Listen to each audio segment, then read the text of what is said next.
నమస్కారం. నా పేరు కురవపల్లయ్య, బీఆర్ఎస్వి రాష్ట్ర నాయకులు, జోగులాంబ గద్వాల జిల్లా. ఏదైతే నాగర్ కర్నూలు జిల్లా కుమ్మెర మల్లన్న జాతరలో 18వ తేదీ నాడు జరిగినటువంటి ఘటన అత్యంత దుర్మార్గమైన ఘటన, దురదృష్టకరం, చాలా బాధాకరం. మరి చాకలి కులానికి సంబంధించినటువంటి భక్తులు వారు దేవుని దర్శనం కోసం వస్తే మరి గుడి లోపలికి ప్రవేశించకుండా మీరు తక్కువ జాతి అనే కులం పేరుతో దూషిస్తూ కొంతమంది అగ్రకుల నాయకులు, కాంగ్రెస్ గూండాలు మరి వారిని కొట్టడము, మరి అదేవిధంగా ఆ పాపాన్ని కూడా తన్నడం వల్ల ఆ పాప తల్లి ఒడిలో నుంచి జారిపోయి మరి రాయికి తలిగి దెబ్బ తలిగి మొన్న మృతితో పోరాటం చేసి చనిపోవడం అంటే ఎంత సిగ్గుచేటి ప్రభుత్వానికి. ఇది ముమ్మాటికి కాంగ్రెస్ ప్రభుత్వం అత్తేనే మరి అక్కడ ఉన్నటువంటి కాంగ్రెస్ నాయకులు, సర్పంచ్, మరి కాంగ్రెస్ కార్యకర్తలు గూండాలాగా ప్రవర్తించి మరి గుళ్ళేకి రానివ్వకుండా కులం పేరుతో దూషించడం అంటే ఇది ఎక్కడ ఉంది సమాజము? దీన్ని ఏమనాలని ఇవాళ సమాజం తలదించుకునే పరిస్థితి ఉన్నది. తక్షణమే కాంగ్రెస్ ప్రభుత్వానికి చిత్తశుద్ధి ఉంటే మరి ఆ 8 మందిని అయితే ఖచ్చితంగా రిమాండ్ చేసి జైలుకు పంపించి వారిపైన కఠినమైన చర్యలు తీసుకోవాలి.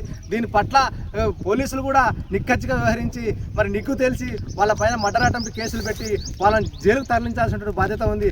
కానీ మరి ఆ బాధ్యుడు కంప్లైంట్ చేస్తే కూడా పోలీసులు కానీ డిఎస్పీ గారు కానీ ఇంతవరకు పట్టించుకోకపోవడం అంటే మరి పోలీస్ వ్యవస్థ కూడా ఇవాళ ఏం చేస్తున్నది? కాంగ్రెస్ కార్యకర్తలాగా వ్యవహరించడం అంటే చాలా బాధాకరం. రాజ్యాంగాన్ని కాపాడేటువంటి మరి పోలీస్ వ్యవస్థనే ఈరోజు మరి కాంగ్రెస్ ప్రభుత్వం చెప్పు చేతుల్లో ఉంటుందంటే ఇది సమాజం తలదించుకునే పరిస్థితి.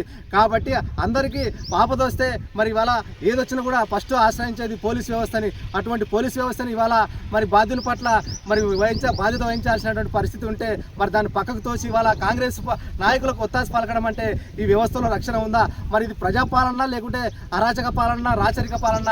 ఇవాళ కాంగ్రెస్ ప్రభుత్వం చెప్పాలి. తక్షణమే కాంగ్రెస్ ప్రభుత్వంకి చిత్తశుద్ధి ఉంటే మరి ఆ 8 మంది గుండాలను ఖచ్చితంగా మరి తక్షణమే రిమాండ్ చేసి జైలుకు తరలించి వారిపైన కఠినమైన చర్యలు తీసుకోవాలి. ఆ పాపకు న్యాయం జరగాలి.